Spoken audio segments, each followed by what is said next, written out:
So I said, she does? That's good, dude. I liked it. Very good. Yeah, it was funny. Hell yeah. And then he misspelled fucking autocorrect. Of course. was I fun. mean, I do that like 1 out of every 5 times I type that word. Right. And it's always funny because you never type it when you haven't been recently autocorrected. One of the funniest uses of that in the comedy TV setting is Community season 3 episode, I want to say 14, Wow. Pillows and Blankets. When it's like, they're doing like the Ken Burns documentary, Right. which is just like fucking spot on. And they're reading, like Jeff is reading a text that he sent. And he was like, Crazy war, huh? I heard Chang's kids are really ducking stuff up. Hey, check it out. I downloaded that thing. Birthday cake, unicorn, woman shoe. How's the nurse thing going? No response. there's no Right. acknowledgement of him doing it wrong. Is so fucking good. So ducking good. So, I mean, The reason I that's like my comfort episode of Community. okay. That's the reason why I know What? or roughly what where it's episode at. it is? Yeah. It's like 14 or 16 or something like that. Right. I think that's just one of the best episodes of like sitcom television ever. Now, It's is that so the good. first version or the second version? Like, Pillows and Blankets is technically the second because it's the second day of them building, right.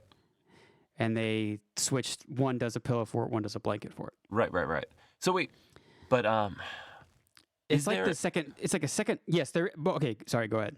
I was just gonna say, is there a different time where they both build a pillow fort Yes. and then it goes away?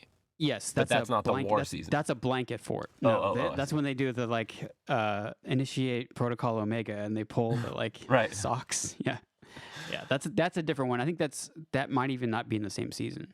Right. Okay. But this one is like, yeah, technically the second part of The second, two-part, yeah. even though they have like very little in common other than there's like a pillow fort, blanket fort thing. Because Right. it's, yeah, the I guess you could call it mockumentary, but it's just so well done. Like Mm-hmm. the Ken Burns Civil War, British photography skills. British photography. There's the like the Turkish Independence Day parade. Right. They have Don't look at permits. me. They had the permits. And what else is good? Oh, in and that episode? is that Professor Professorson? Is that what's happening during that? Is that the conspiracy theory? That's Is that the Who are same? they chasing? That's yeah. I think that might be part one. I think that might be part one because Right. Professor Professorson is cutting through the Turkish district or whatever. right. Yeah, is that him playing the Tradiksniks? Yeah, I think that might be part one. Sick. I mean, Professor Professorson is another amazing episode. And is that because the dean realizes that they could get into the Guinness Book if they move faster? He got contacted by a rep from Guinness who, yeah, I think it was for the biggest blanket fort.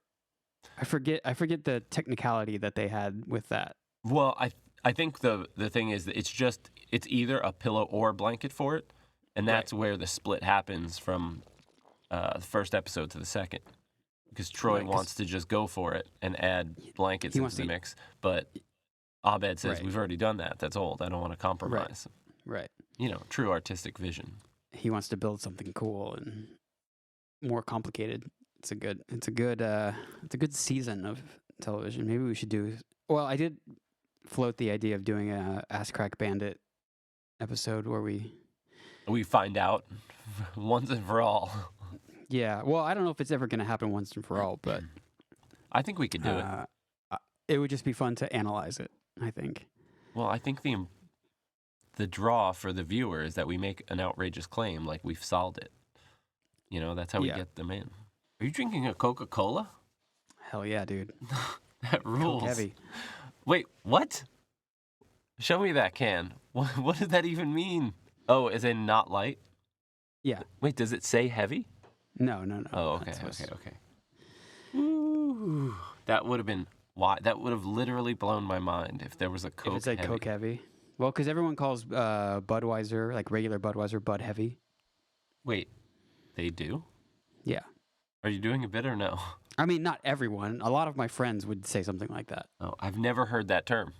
which I suppose is unsurprising. Yeah, I'm not surprised by that at all. Whoops. Because think of how common it is to hear the words Bud Light. Yeah, right? yeah. It's Yeah. So what do you call the other thing? a Bud Heavy. Yeah, I like it. This is a Coke Heavy. So it's not called Diet Coke. I'm assuming it's called Diet Coke Light. Yeah, exactly. Do they have Coke Zero? They do. Yeah. Yeah. Is it called is it called Coke negative 14? Nice, dude. Nice. Yeah, I think Coke Zero is a thing, but I forget how it came up. But I was just like, instead of drinking one Diet Coke, like every week or two a week or something like that, I'm just gonna drink a Coke Heavy like twice a month, and it's so much better. It's so much better. It's not Hell even yeah. comparable. No, And it's just like, why did I waste so much of my life drinking this bullshit? I don't understand how anyone drinks diet something. Water tastes so much better than anything diet. Yeah, it's true. I mean, I guess the thing would be like if you are a soda addict and you're trying to lose weight, it's a good substitute. I mean, do you not think that I am a sugar addict? I know you are. Yeah, of course. Yeah, so of course you hate all the like aspartame stuff. Right, Yeah, it's not but surprising. that's what I'm saying. It's like I felt like I was genuinely like addicted and still am to a lot of things. I couldn't drink a diet version. I would rather drink something else. To me, Yeah. a Coke is delicious, but a Diet Coke is poisonous. It tastes like poison. Yeah, My it body is tastes like- rejecting it and telling it you there's tastes like- something wrong. Yeah. I'm with you. Now, I mean, I am now. I was not with you, Water, previously, but now, it just seems like water is such a better substitute. It's like it's a 0 point. It's not negative. but- yeah. Or even like LaCroix. Like plain LaCroix tastes a zillion times better than a Diet Mountain Dew. Also, I love that you're going with Diet Mountain Dew because that's like out there. Should we do an intro and start doing this? Because it is Yeah. 5 p.m. Hello and welcome to yet another episode of It's Always Stockholm in Los Angeles. My name is Nate Harold, and I'm here with my guest co-host / Rooster Dad, Will Noon. We are Hello. talking about It's Always Sunny in Philadelphia, Season 3, Episode 3, Dennis and Dee's Mom is Dead.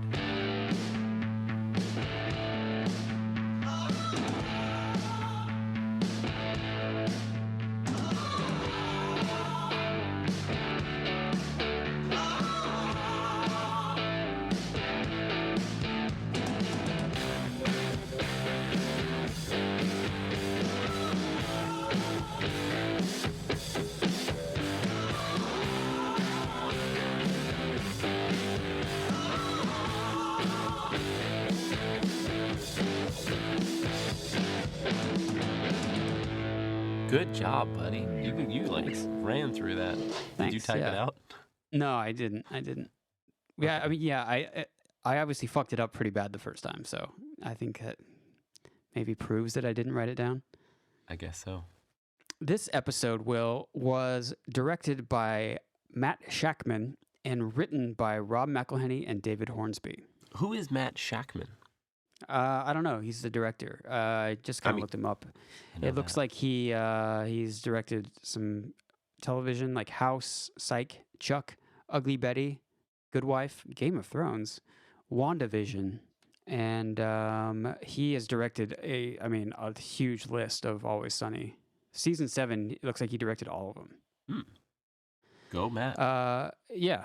I was just gonna like preface this whole shebang with, I know that I've said in the past, like, this is when Sunny really gets going. Like, we've said that a bunch of times. And then we Right. started rating, we are like intermittently rating the episodes. And I was like, yeah, I'm gonna give this one an A. And you were a bit incredulous, like you thought maybe it should have been an A+. This is my first A+ episode of Always Sunny. I'm giving this Really? one the highest grade. This is an all-timer. Absolutely.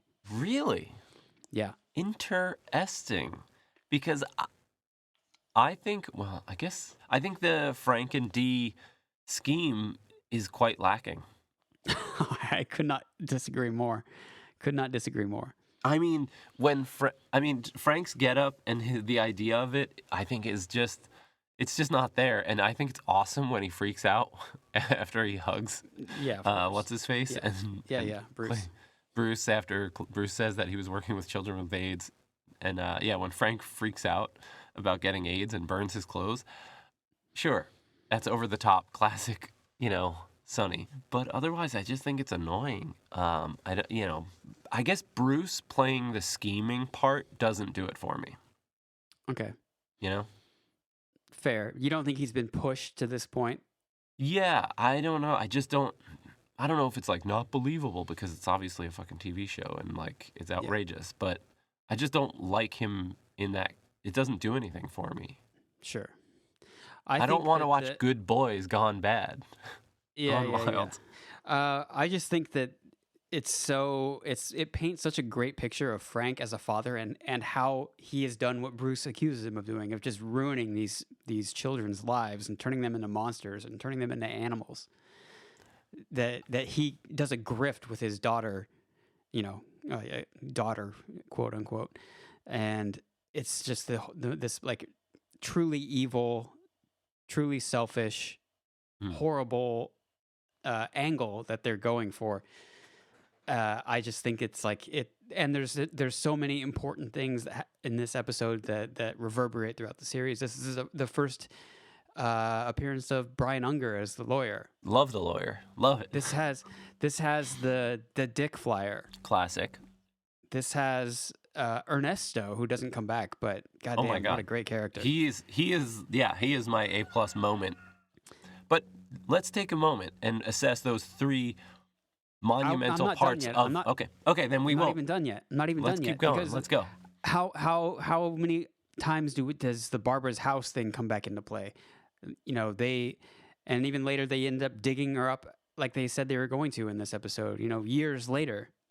Okay. I just think that this episode is an all-timer, A+. It's good top to bottom. This is Okay, I just want to point out that all of the things that you've described, except for digging up Barbara's dead body, which I don't even think is part of the Frank and Dee. I mean, Dee says that she's going to do it because she wants the jewelry. and then that's implied. That's what they do at the end. Right. He says, I'll get the shovels. Right. But what I'm saying is that all of the other moments that you've described are all part of the Party Mansion storyline arc. Okay. None of them. I can would say even the Barbara's body thing, it's like set up in the Frank D arc, but it's not even a part of it. You know, it's most of what you're saying is outside of it. Sure. The don't lawyer think that isn't, Ernesto isn't, the Dick Flyer isn't, the Party Mansion isn't. All of those things, it's all Party Okay. Mansion. How good is the bedroom scene with Frank and Dee? That has to be. You have to recognize the brilliance of that. Conceptually, sure, like the idea of it, but even execution-wise, it's like it doesn't get there. And the setup of it is annoying because Bruce is like, before I give you all this money that I was going to give away to a good cause, but I'm going to give you so that you can give it away to a good cause. I want to make sure that you're. What does he say? He wants to make sure that like if these kids are to have a happy home, you have to have a happy home. I want to watch you have sex. But he's fucking with him. Like he does I exactly know. what he says at the end, where he says, "I'm trying to see how far you would go," and apparently you have no limit. Right. I just think it's weak. I just don't like it. I don't think he's the one that should be doing it. Crazy. That's crazy. You know? I think maybe if Dennis were in his role trying to push someone, maybe it would have been funny. Right. But I just think that he's probably seen Frank. Here's how it is in my head. He got like a zillion friend requests from this guy on MySpace. And so when he opens the door and he sees Dee and Seamus, he immediately knows what they're going to do. Right. And so he just gets angry because he's been pushed from the episode before where they prove themselves to be assholes in the children's hospital. Right. And he's just I understand it. This guy took away my kids. I need to like fuck with him. Yeah, I don't know. Also, Barbara seems like a pretty terrible person. So I feel like there's a lot of blame being lumped onto Frank, but sure. You know. Anyway, okay, and I'll give you this. Seamus in the purple jumpsuit is pretty awesome. Yeah. What does it say on the butt? Does it say sexy or something like that? It was something like that. Yeah. Also, he kind of looks jacked. Am I making that up? He's got Frank. Yeah. He's got a body that just defies the laws of physics And biology. and nature and biology. In normal clothes, I don't know, he looks chubby. Like when he has no shirt on, I think we've Right. seen him. But in that outfit, he looks like he has like giant pecs and like, I don't know. Yeah, he looks like he'd be impossible to knock over. Like he looks kind of like a weird superhero. Yeah, I could see that. But I guess, I don't know. Well, anyway, so yeah, if you are 4'10" and like a 70-year-old man, maybe you should look into an undersized purple jumpsuit. With really long sleeves. I was going to say it's really tall. Yeah. In this episode, basically Frank comes in with the news that Barbara died. They go see the lawyer and see how it was divvied up. Find out that Barbara really wanted to stick it to Frank and Dee. So Frank and Dee team up to try and hustle back the inheritance from Bruce, who was given the money. And Right. meanwhile, Dennis gets the mansion, but nothing else. And he decides to make it a party mansion. And hilarity ensues.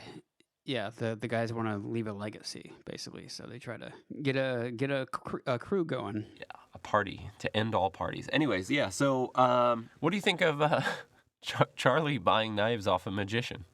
Right. Yeah, this was a very interesting opening because I've obviously seen this episode like a few times, but when I watched it for this podcast, I was like, am I on the right episode? Like, I don't remember there being magician's knives.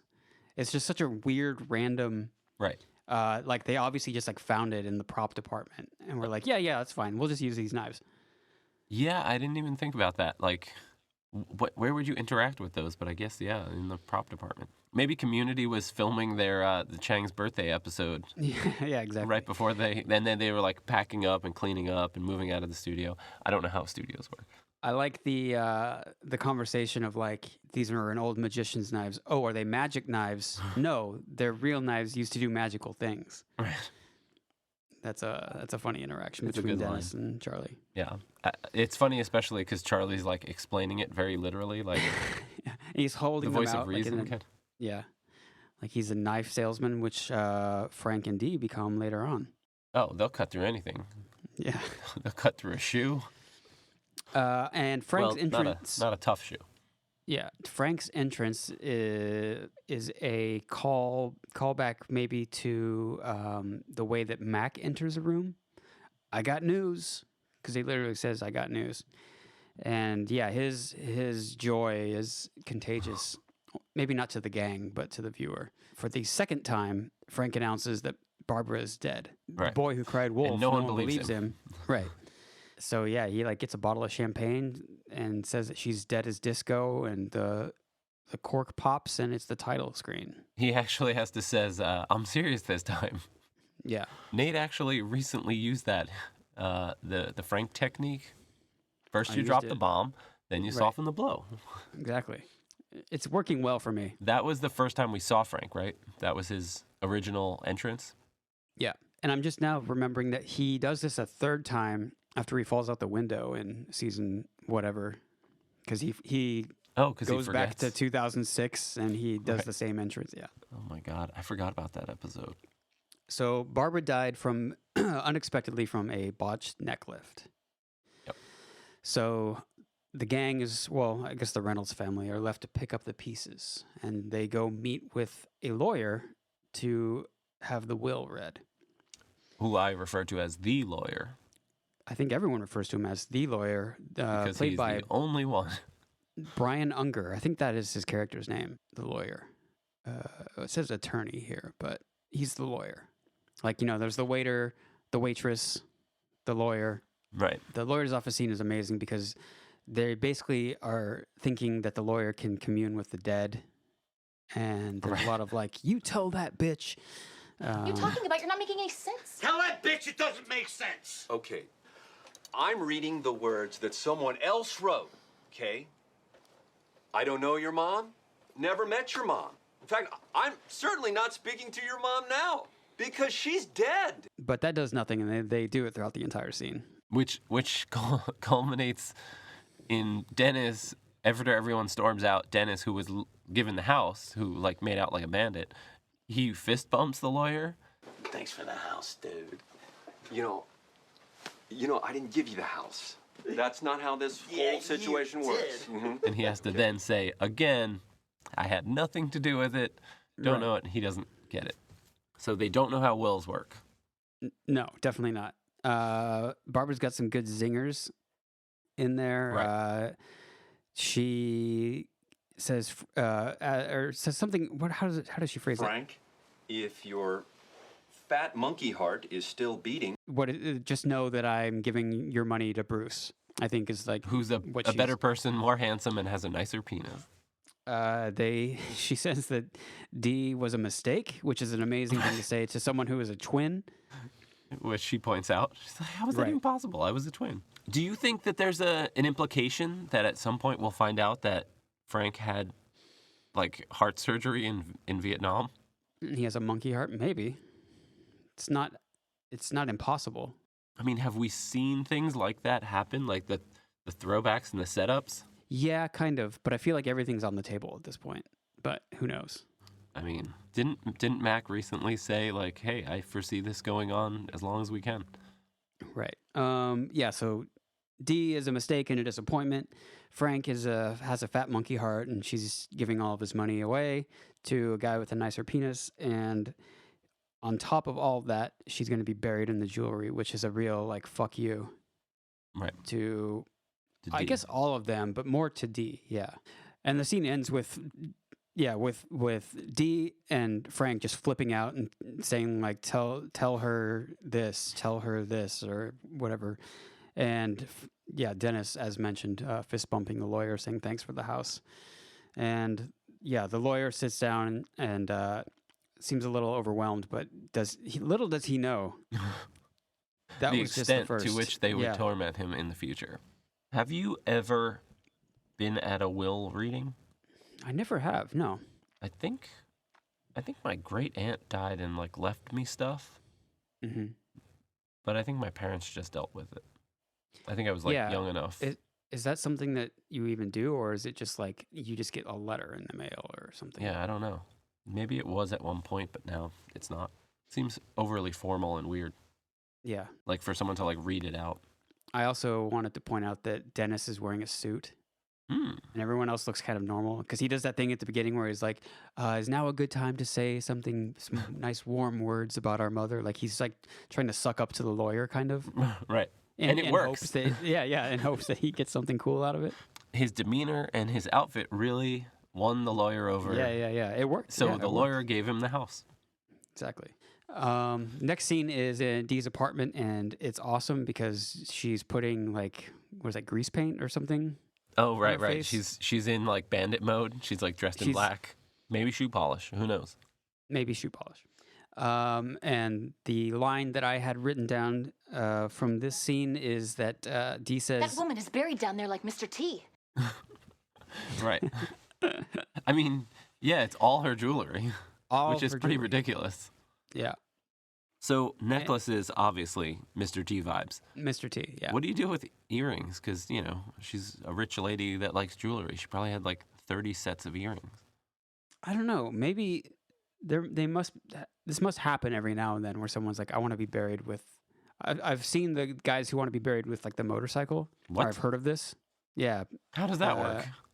I'm not sure exactly. I've heard about it. I shouldn't have said I've seen it. I've heard about it. Is it like a giant box and they're buried like sitting on their motorcycle? On the like, motorcycle, duct yeah, taped yeah, on? yeah. I guess stand by, rigor I'm just mortis gonna- might set in, so you could have like, you know, some structural rigidity. I'm just gonna Google this real quick. Holy Yeah, shit! Google. Well, now I'm gonna Google Holy shit! Yeah, it. Google Buried- buried with motorcycle, and the first picture is what I'm looking at. He's from Ohio. Oh, Oh, my yeah. god, that is terrifying. the guy in the green box. Yeah. So it's a guy wearing his motorcycle gear, helmet, leather jacket, etc., sitting on his motorcycle. I think he's even got glasses on. And it's in some sort of like a. Well, in some states, it's a legal requirement that you have to have some kind of eye covering. Sure. Especially going to heaven on a motorcycle. I can imagine that you want to take We every don't know what the precaution laws you can. are. And he has like a plexiglass or glass. I'm not sure. You can see into this box. Well, it looks like a Pope Mobile kind of vibe, Exactly. Yeah. Exactly. but the vehicle's inside the box. Yeah. I guess there's not Oh, a it lot of looks- environment. Are there like environmental regulations about how you can get buried? Because this seems very bad for the soil. Yeah, doesn't seem great. I mean, they might have drained it of all its oil and gas. So that's like, Yeah, I would assume you'd have to do that. But, anyways, so I guess being buried with your jewelry, in contrast with this, is not that crazy. No. Also, it has a sidecar, so that helps it stand up. Cool. That must have cost so much money. Well, he's dead. He don't care. Right. I'm thinking more of. I want to his- be cremated with my motorcycle. There you go. Now we're getting somewhere. Explosive. Okay, so yeah, she's going to going to rob her mother's grave to get the jewelry. Right. Real quick, I just wanted to point out that was there no funeral, or did they just not go? Either A or B. I cannot confirm. Yeah. Maybe they weren't invited. I can only imagine maybe Quite that possible. Frank is not good with his in-laws. While Dee's getting greased up to go grave robbing, Frank hatches a plan to grift Bruce. And Right. the plan is that Frank is going to be her new fiance. Yeah, which seems bonkers. It seems like they could have very cheaply gotten a stand-in or a sub, but That's what I was You know. thinking too, but I don't know how television is written with a certain dramatic flair. true. Also, well, actually, I was going to say, isn't Frank rich? But I think he, maybe even in the episode, refers to it as his money. He does refer So to I it guess as his in the money. divorce, she has like half his money. Yeah, they had like a 50-50 type situation. Yeah, but so Frank still So he seems to have considers plenty. it his money.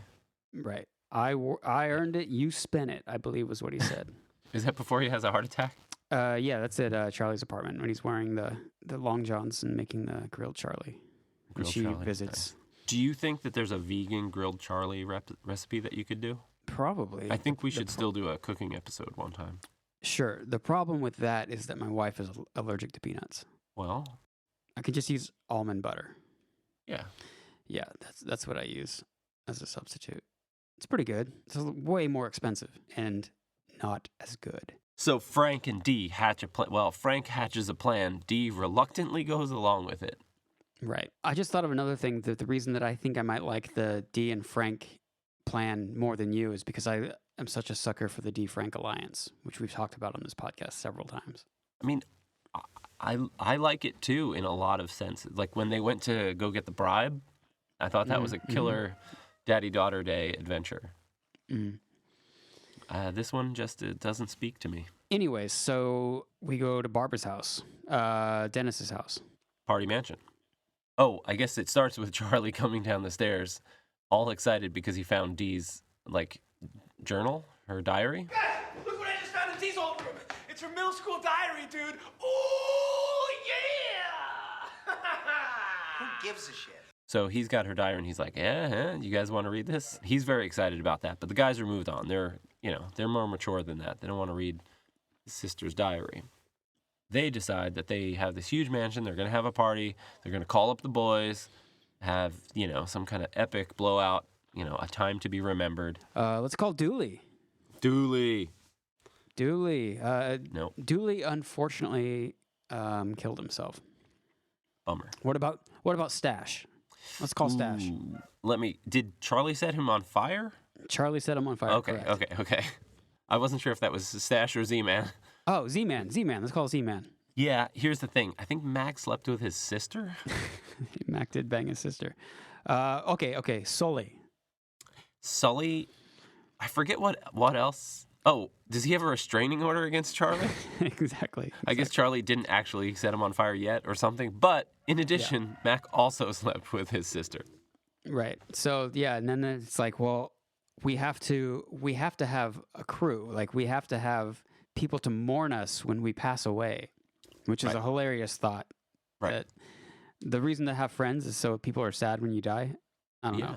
I mean, Dennis saw how lame it was when his mother died and no one cared. Right. And he wanted to make sure when he dies, it's not the same thing. We need to preserve our legacy. That's yeah, what our I'm legacy, saying, bro. Our whole legacy. So let's go out and make some friends, Okay, right? let's do that. Yeah, so they want to have their legacy preserved, so it's time to find a new crew. Yeah. They figure, they have to like get a crew. They're going to have a party. They're going to make a flyer. They're going to get everyone in. And this is where we get what up.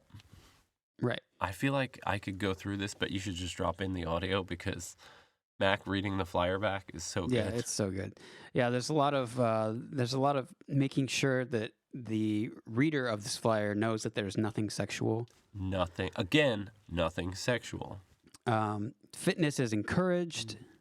Dude's in good shape. Yeah. I think the best part about this flyer to me is the when they want a funny fat guy and Charlie's like, I'm the funny fat guy. And he's like, yeah, you're not fat. And Dennis is like, you're also not funny.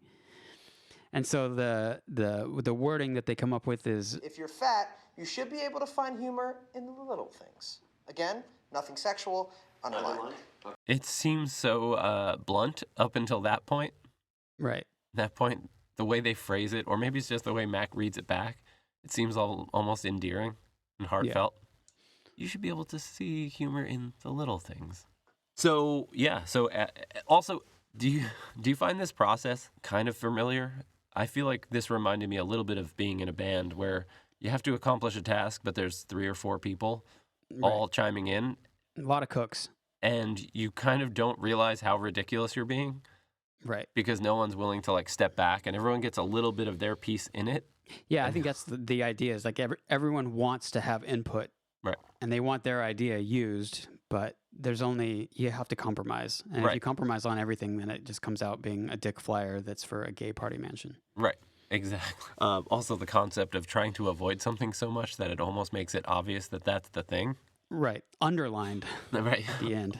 Underlined. Nothing sexual.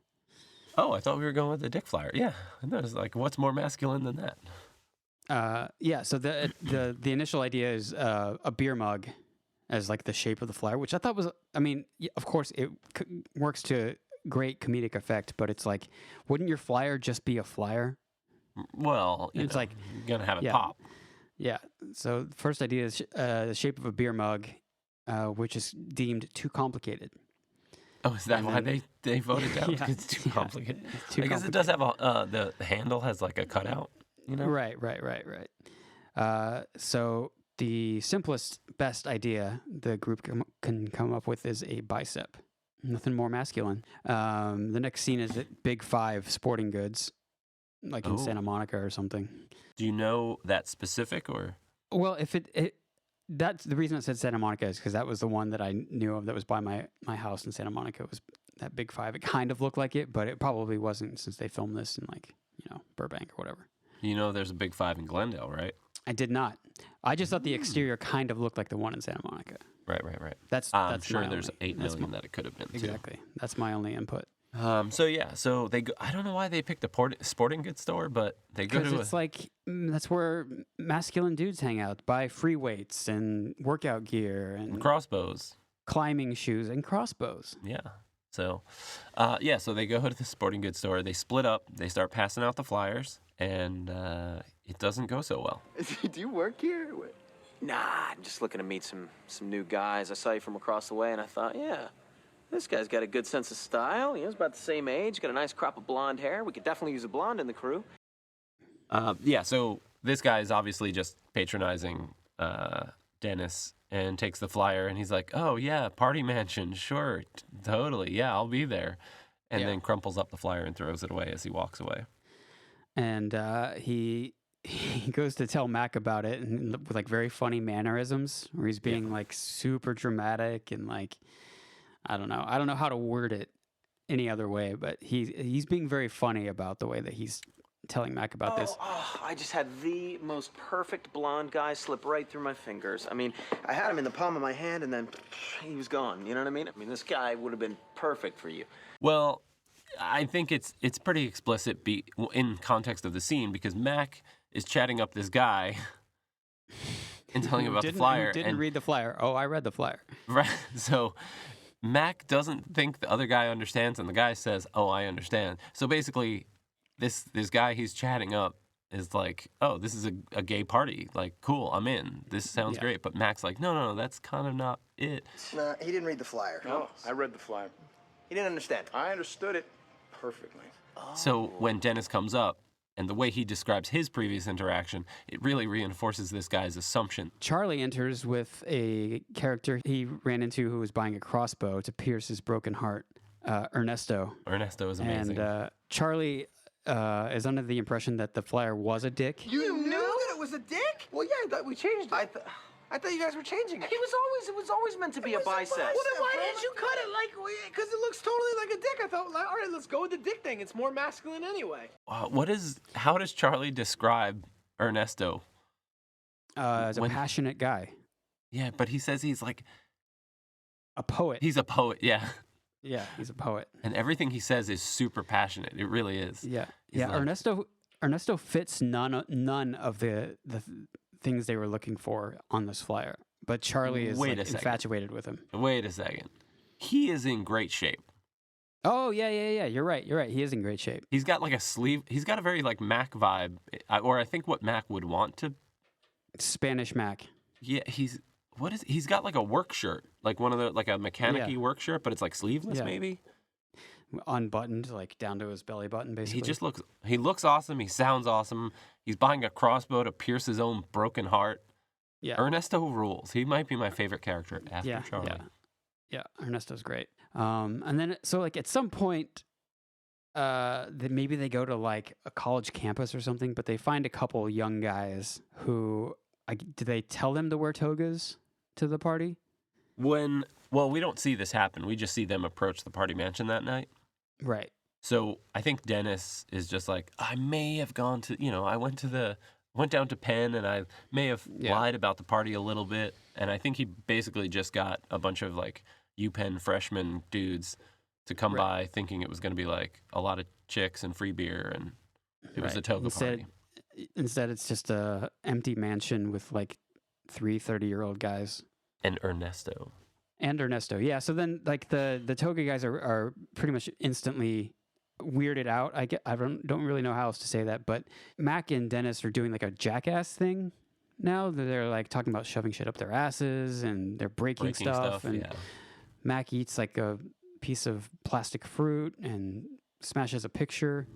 Yeah, I think they're just trying to be outrageous because they want someone to tell a story. They're also making a premise where there's a video camera involved for later in the episode. That's how I took that, because they're doing like a jackass thing, which isn't really alluded to when they're writing the flyer.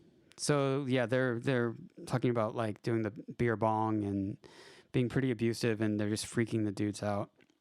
The one guy says he doesn't even drink. He says, Right. well, you do now. Yeah, wrong answer, I think is what he said. So while this is happening, Ernesto and Charlie are upstairs in Dee's room. Ernesto is reading Dee's diary to him. Okay. And Charlie is like laughing about it, and he's finding a lot of humor in Dee's agony of middle school, high school. And Ernesto kind of like lets him know that, like, Have you ever been scorned, Charlie? Like all day, every day, dude. Then you should think of this little girl as your soulmate of pain. Oh, shit, bro. So Ernesto has him approach the diary from a different perspective, where he needs to feel empathy, and Dee is his soulmate of pain. Ernesto is amazing. Ernesto is amazing. And then we cut back to one of the toga wearing guys on the floor, passed out. One of them tied up in a chair. And the Dennis and Mac are doing like more jackass stuff. They're like, we're going to throw him down the stairs while he's passed out. Let's throw him off the roof instead. Yeah, then it goes to the roof, and then the knives come back for a brief moment because they're throwing them at the guy's head. The party mansion is in full swing in all of its awkwardness. I guess we should now go back to the let's check in on Dee and Frank. Frank and Dee, because they meet up at the end. While all of this is happening, back at Dee's apartment, Frank is taking on the personality of a man named Seamus, who is a liberal Yahoo. Yep. Has a ponytail and a soul patch? Yep. Yeah, soul patch. Yeah. Soul patch, goat, ponytail, and a tie-dyed T-shirt or something. Right, a liberal Yahoo, yeah. Exactly. The liberal Yahoo costume. And Dee seems to not really be into this plan too much because Frank's like, we gotta hold hands. It's like she won't even do that. Yeah, so their plan is to convince Bruce that they are in love and engaged, and they're going to adopt a lot of kids because they know Bruce adopted a lot of kids from other countries, and that they need a bunch of money to take care of all these adopted kids. Right. That's the and grift. We see Bruce, a.k.a. Stephen Collins, piece of shit guy we talked about a couple episodes ago. Mm-hmm. And he's just like, you know, how are you doing? I'm so sad about this, yada, yada, yada. Right. You know, let's hug it out. It's the first time we've seen anyone display any kind of sympathy or sadness in the aftermath of their mother's death. So Seamus and Dee and Bruce are in this loving embrace. Bruce is talking about like what he's been up to. Like, I'm sorry I missed the funeral. I was in Uganda working with the AIDS crisis. And Frank loses his shit. AIDS? You touch anybody? Well, sure. Hey, man, what kind of shit is that? You just hugged me. He freaks out. I guess he's had a demeanor and a voice, like a tone, but then he immediately reverts back to his Frank, thinking that Bruce may have contracted the AIDS virus by helping, you know, children in Uganda, and then may have passed it to Frank by hugging him. Yeah, Frank stays in character for like 10 seconds. Right. I think he actually at that point says, now I got to burn these clothes. Well, he goes he like runs to the bathroom first. Okay. And while he's doing that, Bruce is like, yeah, I'll get him some literature. Because Dee says he's a germaphobe. And yeah, Bruce is like, yeah, maybe I'll get him some literature so we can read about that. Like how that actually works. I'll get him some books for that. He's grieving and Sure. Dee also tries to pass it off as him having a dark sense of humor or a dry sense of humor. I'm not joking. Yeah, Frank immediately, instantly denies. Right, He's terrible at this. They had only hired someone to do the bit. Yeah, it may have worked or worked better. So while Frank is in the bathroom taking a shower to get all the germs off of him, The AIDS germs. yeah, Dee is kind of like prying a little bit. I'm so sad. So she gave you all of the money, huh? And Bruce, in his typical like philanthropist ways, is like, yeah, I'm going to give it all to charity. Like, of course, that's what he's going to do. Right. And so Dee is like thinking on her feet, kind of. And she's like, oh, actually, you know, that's why we wanted to talk to you, because Seamus and I, we want to help people too. We want to adopt a ton of kids. Oh, dear. Isn't that wonderful that we'll need to use our fortune that my mother gave you to shove at these kids? You know what I think? Oh, a bunch of kids. She's just doing a terrible job. Yeah, so the grift. Yeah, so she needs to use the fortune so they can adopt kids. And Bruce is like, yeah, this is great. I'm gonna go get something for this. I'll be right back. And steps out and immediately calls his assistant and is like, Cancel all my appointments. Yeah, it's time for my daughter and that idiot who raised her to learn a lesson. So obviously Bruce knows it's a grift. Anyone would know it was a grift. Frank blew it from like the first second. This was a terrible idea, and he also did not stay in character. Right.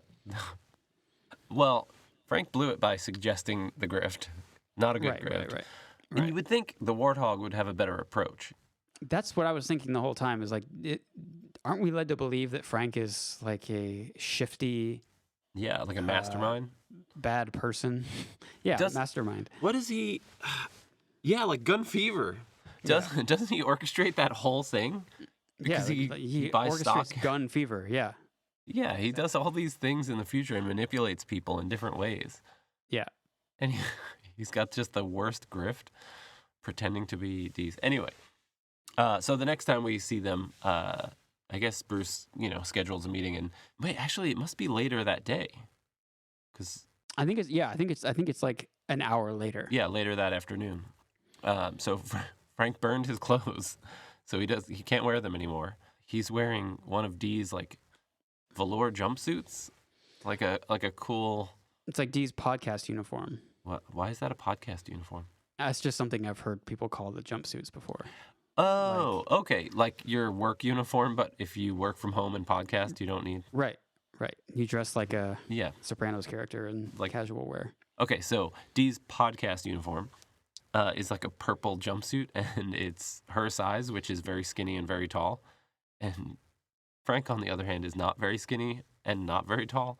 So he No. looks amazing in this jumpsuit. Really incredible. The sleeves are like hanging off, and his arms look like little sausages. And It says sexy on the butt. as I said earlier, I think his chest looks great. He looks jacked. He looks like a little tiny superhero or something. Or something. But he's still got the soul patch and the ponytails, so he looks pretty outrageous. He's still Seamus. He's just casual Seamus. And Bruce shows up with like, I don't know, 10 kids? Yeah. A lot of kids. Yeah. So he shows up, 10 kids like pour into the apartment, go crazy, and his approach is to, teach them a lesson by showing them a high stress environment.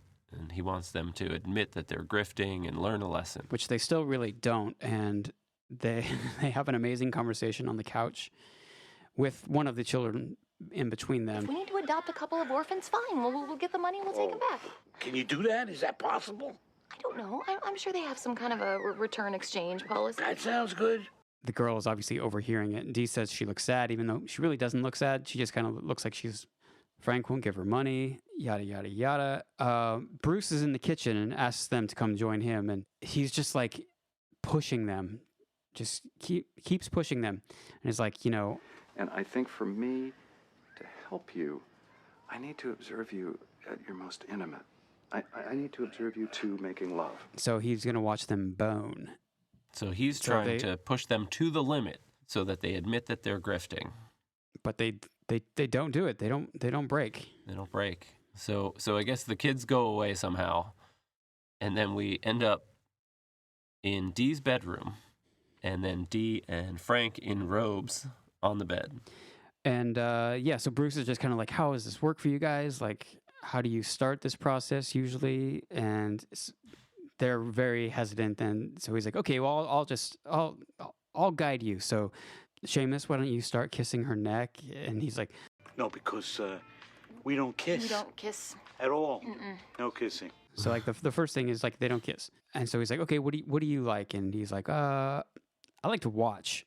So Frank is just like bounces off the bed. He's out of there. And so then Bruce is like, so Dee, why don't you start pleasuring yourself, and then Seamus will mount you. And at this point, it's like you think they're gonna break. And Dee's like, I gotta come clean. The reason why this is going so poorly is because, and you like the wheels are just kind of like in motion in her head, and it's Spinning, yeah. yeah. It's like, We haven't had sex yet because we're waiting until we get married. Frank is like, oh, yeah, that's it. That's why. Like, Yeah, they jump back on the bed. They're like, oh, yeah, we're just saving ourselves for marriage. We don't want to, do this until we're married. So we've actually never done it. That's why this is awkward. We didn't want to admit it. and so of course, Bruce is a licensed, what is it, minister? Minister. So he's like, let's Yeah. go get married. Let's do it. Yeah, this is perfect. I can marry you guys tomorrow. And And they say, great. Yeah, okay. Yeah. so now the A and B plots are joined together at the party mansion. So we see a wedding set up outside the party mansion on the, on the side lawn, the backyard, Yeah. whatever. Dennis is filming with the camcorder. Yeah. So we've got Dennis filming. We've got Mac and Charlie also in attendance. I think Ernesto is there as No, well. Ernesto's not there. Oh no, Yeah. Ernesto's not there. And then we have the two toga guys that are tied up, Right. maybe. So that's who's in attendance, and it's a pretty nice setup. And I don't know where they got all this stuff. and Bruce marries them, and at the end, when like Frank is like thanking him, and And wife. Congratulations, Leandra! Made me so happy. Yeah, and you just married your daughter, Frank. and it's like, what, you know who I am? It's like, dude, of course he knows who you are. Right. You sent him how many friend requests on MySpace? Meanwhile, Dennis is filming, and he wants to get a close up. So he grabs the camera and comes up and asks them to if they could go back and redo it. Meanwhile, nobody is. I mean, Dennis just thinks it's funny that their grift backfired. Is at the point where Charlie's like, "Oh, Ernesto is gonna love this," so he runs off to grab Ernesto, and that's when Bruce says, "Yeah, we can do that again." He grabs the video camera, and he says, I'm going to take this and give it to the lawyer, and you're going to lose the house because you violated the conditions of the will. Frank was not to set foot in the house. Frank was on the property, which was one of the stipulations that That was Dennis, the stipulation. Yeah, the only stipulation that Dennis had to abide by in order to keep Party Mansion was to not let Frank on the premises. Right. So. And he couldn't even do it. Yeah. So then, like, there's a really funny moment where Dennis is like, "Dad, come on, Dad, don't do this to me." Like, starts calling Bruce Dad. Dad, be cool, man. Like, let that slide. You know what I mean? acting like a real bastard, Bruce. You're the most horrible people alive. And the Togi guys get away. They run out of there. Everything's falling apart. Right. The grift didn't work. Charlie. Their legacy is not No. preserved. Charlie announces that Ernesto robbed the house. So whatever was in there is gone. Which I guess isn't so bad because Dennis was going to lose it anyway. Right. And then, so then Dee and Frank go to plan A. Dee's Right. plan A, and they set off to go dig up the grave. Yeah. I forget how Dee phrases it, but she's like, well. We could still go get Mom's jewelry. I'll get the shovel. And that is Season 3, Episode 3 of Always Sunny in Philadelphia. Again, I'm giving this episode an A+. Will, what is your grade? I'll give it an A+-. A+-. I like it. Yeah. Yeah. Because I feel like you're going to give a lot of episodes A+. There are a lot of really good episodes. Right. No, I would say that most of these haven't had a subplot or one of the storylines that I didn't like or didn't love. I actually thought there was something negative. Yeah. Whereas many of the other episodes, especially most of Season 2 into 3 thus far, have all been good. All of it's good. Yeah. There are parts that are better than others, but nothing's like negative.